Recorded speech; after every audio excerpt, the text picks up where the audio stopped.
वक्रतुंडं महाकाय सूर्यकोटि संप्रभा निर्विघ्नं कुरु मे देव सर्वकार्येषु सर्वदा। देखिए, गणेश जी का भी नाम लेने से गणेश जी विघ्नों को दूर करते हैं। आज हम आप लोग को शिव पुराण की कथा सुनाने जा रहे हैं। देखिए, शिव पुराण की कथा जो हम बोलते हैं शास्त्र की ही बात बोलते हैं, अपने मन से हम कुछ नहीं बोलते हैं। तो आज देखिए, शिव पुराण का बहुत अच्छा कथा हम आप लोग को भेज रहे हैं, उसको आप लोग ध्यानपूर्वक सुनिएगा। तो आज हम भेज रहे हैं कि एक बार गंगा के किनारे शंकर जी और पार्वती जी बैठ के कीड़ा खेल रहे थे, आपस में बात कर रहे थे। तो कहें कि प्रभु चलो हम लोग चौपड़ खेल ले रहे हैं। तो कहें कि तुम्हारे पास क्या? कहें हमारे पास जो है लगाएंगे। कहें कि आपके पास क्या है? तो कहें हमारे पास जो है वो भी लगाएंगे। तो कहें ठीक है। अपना क्या हुआ कि अब शंकर जी पार्वती जी बैठ के खेल रहे थे, और खेलते खेलते शंकर जी डमरू, त्रिशूल, चर्म जो कुछ है सब लगा दिए। सब पार्वती जीत गई। अब जब जीत गई तो मृगछाला ओढ़े थे वो भी जीत गई। अब शंकर जी बोले कि पार्वती हमको दे दो। तो कहें भस्म लगा के गंगा किनारे जाके तप करने लगे। उतने के बाद कार्तिक आ गए। कहा पिताजी कहाँ गए? कहें पिताजी तुम्हारे सब हार गए हैं, कहीं गए होंगे। अब पूछते पूछते पिताजी देखे तो गंगा के किनारे चुपचाप बैठे हैं। अब कहें पिताजी क्या हुआ? कहें तुम्हारी माँ सब जीत गई है, हम कपूर गौरम हो गए हैं, नंगे धिरंग। कहें कोई बात नहीं है, माँ माँ माँ चलिए हम आपके साथ खेलेंगे। कहें बेटा हम आपके साथ तुम हमको क्या खेलोगे? तुम बच्चा हो। कहें हम आपके साथ खेलेंगे। कहें ठीक है। कहें जो पिताजी हारे हैं वही सामान सब आप लगाइएगा।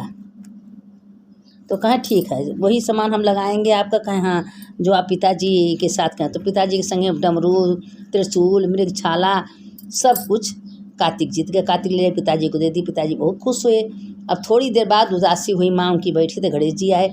अब गणेश जी पूछ रहे हैं कि माँ आप उदासी क्यों हो? आपके आँखों में आंसू?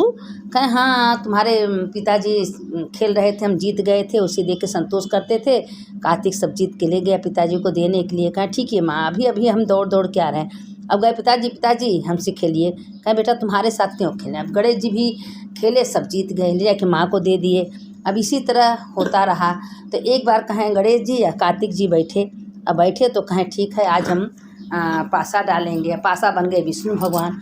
अब विष्णु भगवान जब बन गए तो गणेश जी कहें चिंता मत करिए माँ। अब गणेश जी अपने चूहा को भेज दिए, पासा कुतरने लगे। अभी विष्णु भगवान अपने रूप में आ गए। तो कहें कि आप शिव को जिताने के लिए हमारे साथ छल किए हैं, तो ठीक है, राम अवतार में छल से ही आपकी पत्नी हरे जाएगी। यही जुआ बन के सब ले जाएंगे। तो कहें कि कहना हाँ, अब भगवान विष्णु जो हैं अपना रूप में आ गए। तो क्योंकि पासा बने थे विष्णु भगवान, इसीलिए कहते हैं कभी छल नहीं करना चाहिए। देखिए, जब बताइए शंकर जी का पूजा में श्रद्धा में इतनी भक्ति है कि पुनर्जन्म में भगवान का त्रिशूल डमरू एक चोर चुरा ले गया। वो हर समय हारता था।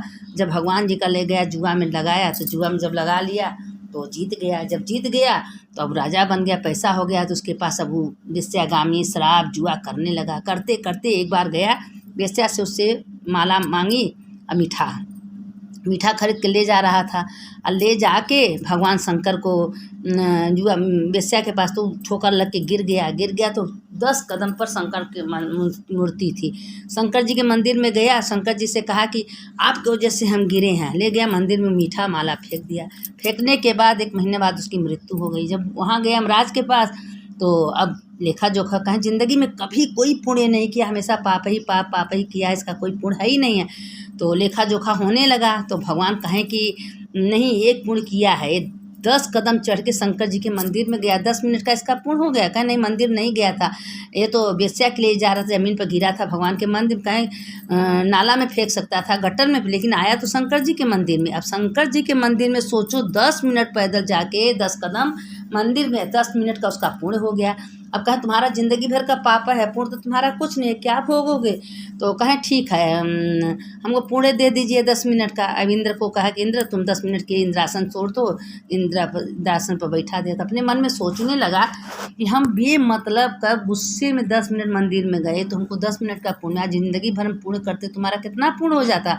अब उसने क्या किया, इंद्रासन पर बैठ के पूरा हाथी अप्सराएं जितना इंद्रलोक सब दान कर दिया। दान कर दिया। जब इंद्र आए 10 मिनट बीत गया, उसको उतार गया तो इनसे पूछे कि बुलाओ अप्सराओं को, बुलाओ। और कहा अरे सब ये जुआ में, अरे सब दान कर दिया। कहें दान कर दिया, तुम्हारा कुछ नहीं है। विष्णु को बोला, विष्णु भगवान क्या किए? कहें जो तुमने ज़िंदगी में कभी नहीं किए हो वो हमने किया। तो कहें कि ठीक है, तुम ज़िंदगी में कभी नहीं किए तो हमने किया। कहें हाँ। तो कहे कि ठीक है, जब तुम ज़िंदगी में नहीं किए तो ये सब दान पुण्य कर दिया। कहा अब का हो, कहें इसका दान इतना बढ़ गया, इतना सारा पाप इसके दान से नष्ट हो गए। सारे 10 मिनट के लिए इंद्रलोक इसका हो गया था, तो सारा इंद्रासन खाली कर दिया। तो उसके मन में विचार आया कि बताइए, अगर आप प्रेम से 10 मिनट, 1 मिनट, 2 मिनट भगवान के पास जाएंगे, भगवान का दर्शन, भगवान की उल्टा जल, क्या भगवान आपको नहीं सुनेंगे? जरूर सुनेंगे। इसीलिए कहते हैं कि मंदिर जाइए, जप करिए, पूजा, अच्छा कर्म करिए।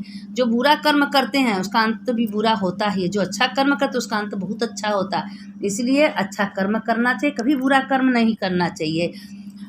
वक्रतुंडम महाकाय सूर्यकोटि समप्रभ निर्विघ्नं कुरु मे देव सर्वकार्येषु सर्वदा। शंकर शंकर हर हर शंकर शंकर शंकर जय जय शंकर मंगल भवने अमंगल हारी जपत उमा यही त्रिपुरारी।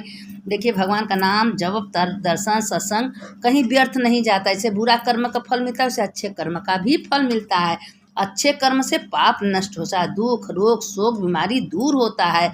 सत्संग से आत्मा शुद्धि होती है, सारे रोग दोष बीमारी सब दूर होता है। इसलिए एक घड़ी आधे में एक घड़ी सत्संग जरूर करना चाहिए। जो सत्संग करता है, भगवान का नाम गुण लेता है, दर्शन करता है, कथा सुनता है, उसके समस्त पाप नष्ट हो जाते हैं, इसमें कोई संशय नहीं है। और इसीलिए कहते हैं आप लोग रोज़ सत्संग करिए, कथा सुनिए, अच्छा कर्म करिए, उसका पूरे अच्छा। क्यों मानुष तन भगवान दिए हैं, धन जो भगवान दिए हैं किराया सब देखने के लिए दिए हैं। कुछ साथ में जाने वाला साथ में अपना ही कर्म जाता है, वहाँ लेखा जोखा जब होगा तो अपने कर्म के ही अनुसार अच्छा कर्म बुरा कर्म मिलता है। सुनने वाले की जय, सुनाने वाले की जय। बोलो हर हर महादेव। सुनने वाले की जय, सुनाने वाले की जय।